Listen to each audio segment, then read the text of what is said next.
We've always been into drugs somewhere along the line. You know, everything, you know. You have to speak about what you know, you know. The only thing we've never been is like an ex-drug user. We haven't been that yet. You know. We haven't reached that stage yet, you know. What do you like so much about drugs? Drugs? Well, it's like 7-Up or, you know, lemonade. It gives you a lift, you know. Yeah. Some people are into religions, we're into drugs. No, no, when we say drugs, we don't mean, you know, anything hard like heroin or cocaine or Tobacco, alcohol. Just mainly pot, hash, psychedelics. You know, we're mainly into that, you know. Yeah. And, I don't know, you have a lot of fun. You get high and laugh at nothing. You know? And that's what Cheech and Chong are, you know. You get high and you laugh at us, you know. It doesn't take a lot of brains. You know? Are you satirizing the drug culture, you know, like... Whatever. Well, if you're satirizing it, does that imply that you can see something's wrong with it? Yeah. And that people are making mistakes with drugs, What we perhaps? do is generally just portray it as it is. See, you know? there's no set rules because you never know. Like, a lot of people say it was wrong for this guy to go to jail, but yet he wrote a great novel while he was in there. You know, because people's experiences, man, how can you say they're right or wrong? You know, it's what people go through, what they need to go through in order to, you know, in order to get some use of living on Earth, you know. So how can you make any judgment? I can't. All we can do is just be funny. That's all, and make people laugh for an hour and a half. And they will laugh at what they can relate to. Usually, they laugh the hardest at the truth. Yeah, that's the funniest thing. Yeah, that's the whether it's good or bad. You're reflecting what Yeah. is happening. Yeah, no exactly. Moral, no moral judgment say whatsoever. it. You sort of came along at a time in rock and roll. A lot of bands were considering themselves to be very serious, very into their music, Yeah. etc. Did you That's sort part of of think, it, wow, like, you know, we must get in and take... We got bugged with that, man. Ever go to a concert, you know, see 16 rock bands? The only thing to laugh at was the roadie when Yeah, he the came roadie. out. That was the only humor. The roadie or the MC that come out, you know, and fell into the mic or something, or, you know, or some guitar player would OD on the stage. Somebody get hit by a frisbee in the head. Or That would be the only, or some fat kid would take his clothes off.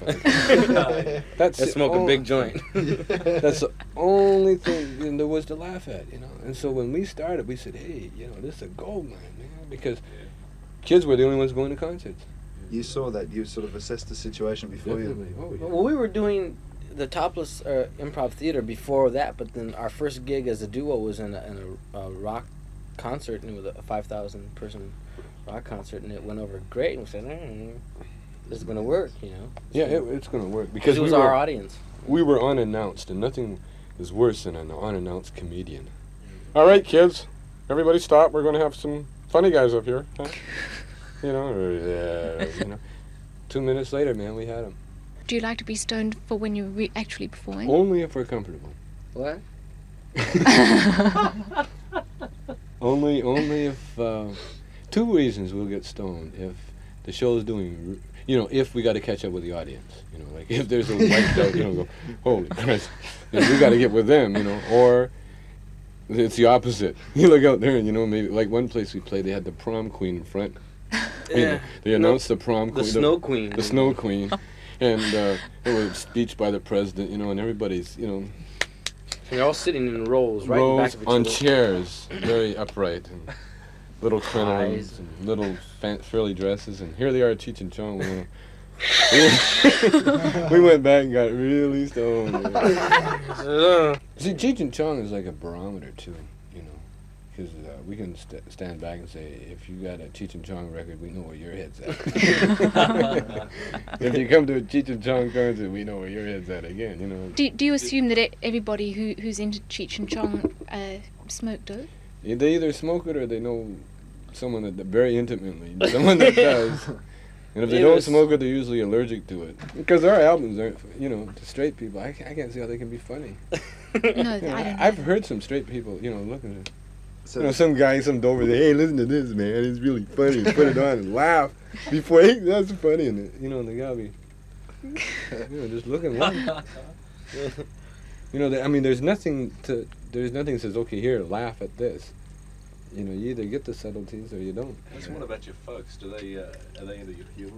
Or? Oh yeah, my Are you dad loves kidding? him. My dad's a cop. You know what success will do to folks? Really? You know what a new house and car will do to your old man? You can hate your guts, man, but you come home with that car. Give me some of that, son. I just put a pool in my old lady's house. Cheech's dad's a cop. Yeah, A cop? Yeah, he's LAPD. Been on for 25 years. Yeah. And he loves it. He's made him a hero with all the kids. Cheech's old man, really? You want to bust me? Come on. Where's all the stuff I stole? Do you think it might be a bit of an in-joke? I mean, your humour is almost completely based on dope. Well, dope or sex. Yeah. And if you can't relate to that, forget it. Yeah, right. You know, I mean, other than that, you know, get into religion. You know?